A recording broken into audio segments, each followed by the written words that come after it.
best of Indiana County, WCCS 101.1 FM, AM 1160, and WCCSradio.com.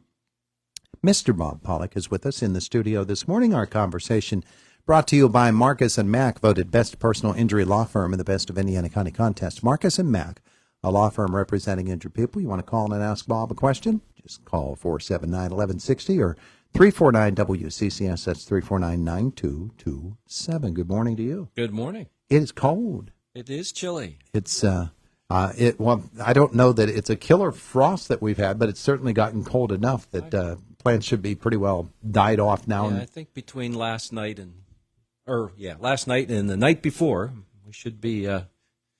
If you forgot to take something in, it's probably looking a little wilted this morning. So, is this the official end of what we know as the growing season? I'd say we're pretty close under unprotected culture. Mm-hmm. I'd say we're pretty well. Okay. Well, there have been people who have been waiting for the end of the growing season in order to do certain things in their yard, and generally that involves pruning and cutting things off. So, what are some of those things that we ought to be doing now that the cold weather has come? And I'm sure many folks have done a lot of that already. Some of the more tender perennials and things have already, and especially annuals that you may have had out planted in beds or in containers. Those really are more like, especially annuals, are more like tropical plants, and so they're pretty sensitive to colder temperatures, and they already would have declined fairly readily, and probably have removed those and put them on the compost pile to make new compost for next year. We got into a discussion last week about things that you have outside that you're moving inside because you want to keep them alive. Right. And we visited a number of different things. So we talked mostly last week about inspecting for critters. Yes. Tiny little critters on them. Whether it be insects or disease, looking at those plants and checking them out, and if you feel that there might be something wrong, just isolate it. Give it a little bit of time. Keep it separate from your other plants, especially if during the winter months you group plants together in the house. Maybe they're all in one room with a few others scattered around, but trying to isolate those so that we don't spread something to the plants that have been indoors all year round. They might migrate. They might migrate, yes. Some things move easier than others. Things with legs crawl, and with wings fly, so they can move. But if plants are touching one another, that does make it easier for aphids, mites, to move about. At this point, scale insects are pretty. They're set. They're on the plant, and they're not going to. It'll be a little while before they would migrate over to another plant. But inspecting for those, usually now, especially if those plants have been outside, they're in a life stage where they're protected. They might have they'll have either a waxy coating over them. Mealybugs are another one that will have this filamentous, waxy white coating over them. Filamentous? Wow. So they can look pretty interesting, but they'll usually be attached to a leaf stem or a branch, and so they're kind of settled down and in place. Well, you have said before in the past that we should check for those and how difficult that can be. But there are things you can do with a simple white sheet of paper. Yes, that can really be helpful in this matter. Especially even aphids, but mites especially, because most of the species of mites are very tiny, sometimes microscopic, in that we need magnification to really see them. What we usually see at a distance or even up close can just be the signs or symptoms that there's a problem. And until we look closer, but yes, having that white piece of paper on a tablet or on a clipboard and holding that under the plant or near the plant and then tapping the plant, then that will release those. And then on that white surface, they become much easier to see. Yeah. And, even if you can't tell for sure what it is, you can see the movement. If it's just a piece of dirt or something, it's going to stay in that spot. But usually mites and thrips are another one. Thrip? Yeah, THRIP. Okay. Yes, so that's another one that has become more prevalent. It used to be a bigger issue in other parts of the country and other growing regions, but in more recent years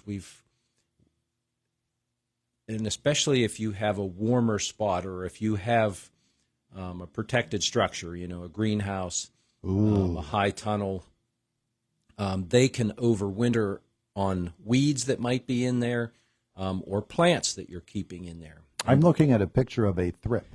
They're more cylindrical in shape, although they're still pretty tiny. You can see them as opposed to a spider mite or a European red mite.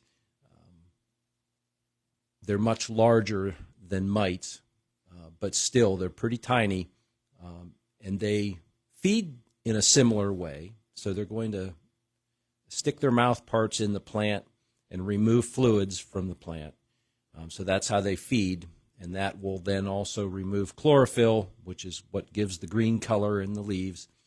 And so the plant will start to look less green, if it's green, and it'll start to fade out. The other thing that thrips will do, in addition to just removing plant fluids from the plant, is they can also transmit viruses. And that's a big deal. Once plants get infected with viruses, sometimes they'll survive.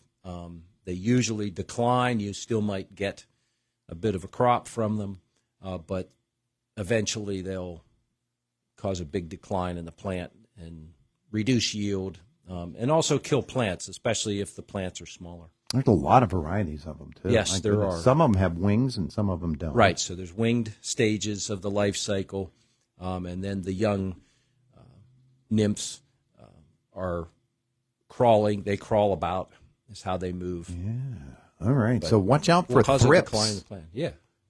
Got to be careful for the thrips. I saw it yesterday as I was walking through a store.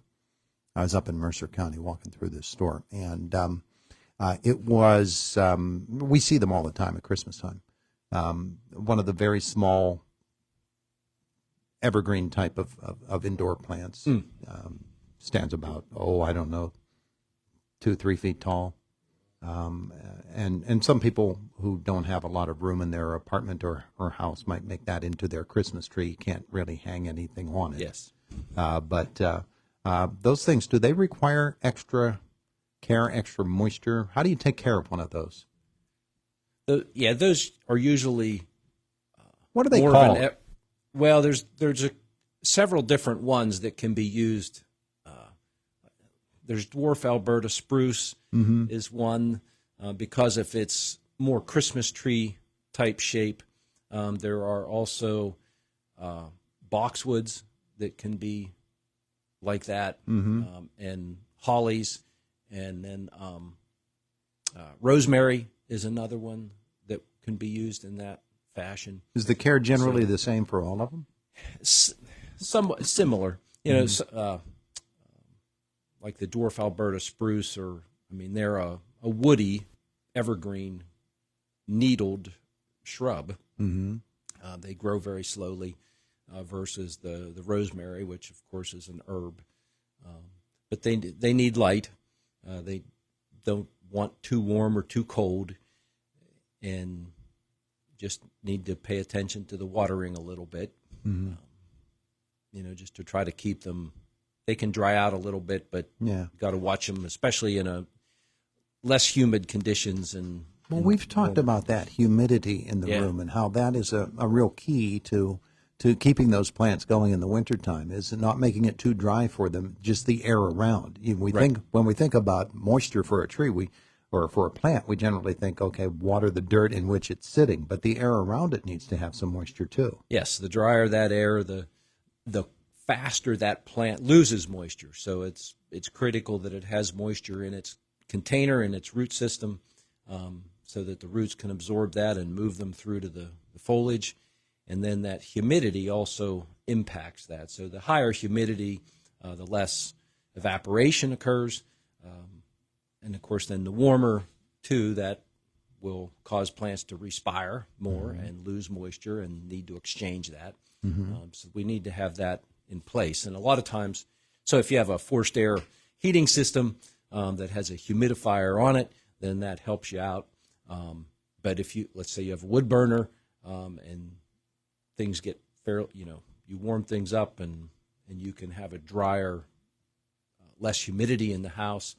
You may need to add some humidity just in general for you to live in there and not be in too dry of an environment, but then also paying attention to the plants and providing some humidity around them. And a lot of times we can do that with a tray underneath, have a tray with multiple plants on there with some pebbles or gravel, and then you're able to put moisture underneath those plants, and that can help improve that environment around the plants. You'll be interested in this. A new poll, 83% of people who buy real Christmas trees say they are worth it regardless of price. And for the second year in a row, the majority of those who switched from artificial trees to real trees the prior year say they wish they'd done that sooner. So, there you go. Good news for Christmas tree growers. Things cycle, don't they? Yeah. And people love going to the Christmas tree farm in order to get their trees, too. Yes. The experience, it's something you can do as a family, as a group. It establishes the tradition. Yes, traditions, and that's right. There you go. Sometimes we lose that along the way, and then we gain it back. Yep. So, and here we go. There you go. It's in fact, it says that of those who had children and they had Christmas trees, then they switched to artificial trees after the kids were grown up. Now they have grandkids. They're going back. Thanks, sir. You're welcome. It is the voice of Indiana County. It's WCCS 101.1 FM, AM 1160, and WCCSradio.com.